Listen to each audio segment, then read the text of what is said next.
উদ্যোক্তা হব আমি, পরিবারের চাহিদা করব পূরণ, দেশ থেকে এবার দূর করব বেকারত্বের হার।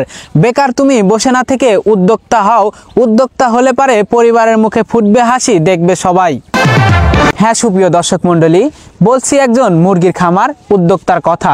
এই মুহূর্তে শহর কিংবা বন্দরে, গ্রাম কিংবা বাজারে কিংবা এই অনলাইনের যুগে মোবাইলের স্ক্রিনে যে যেখান থেকে ভিডিওটি দেখছেন সবাইকে জানাই সাদর সম্ভাষণ।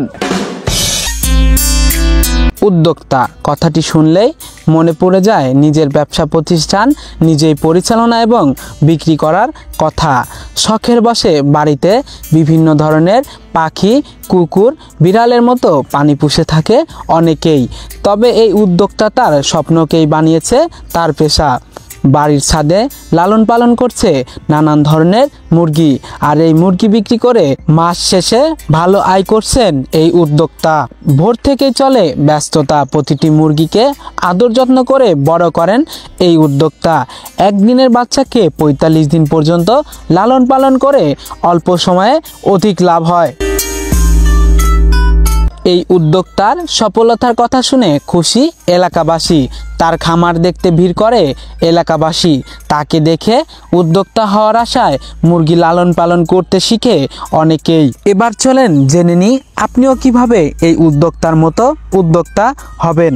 বাড়ির ছাদে কিংবা পরিত্যক্ত রুমে প্রথমে সুন্দর করে পরিষ্কার করে নিতে হবে। তারপরে চারদিকে নেট দিয়ে ঘিরতে হবে।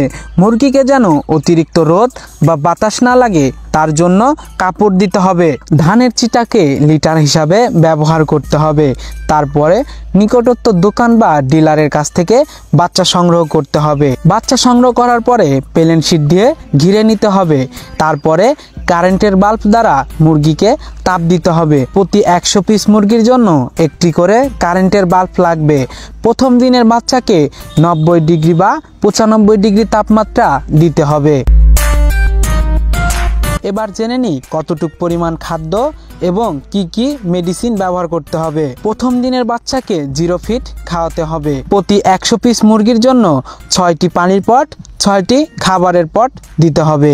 ১২ দিনের বাচ্চাকে গাম্বুরা ভ্যাকসিন প্রয়োগ করতে হবে। আবার ১৮ দিনের বাচ্চাকে রানীক্ষেত প্রয়োগ করতে হবে। আবার গাম্বুরা ভ্যাকসিন প্রয়োগ করতে হবে। পরিশ্রমকে নিজের হাতিয়ার বানাও, সফলতা তোমার বৃত্তে এসে দাঁড়াবে। আজকের ভিডিও এই পর্যন্তই। নতুন কোনো ভিডিও নিয়ে দেখা হচ্ছে। সেই পর্যন্ত ভালো থাকবেন, সুস্থ থাকবেন, নিজের পরিবারের প্রতি খেয়াল রাখবেন। আল্লাহ হাফেজ।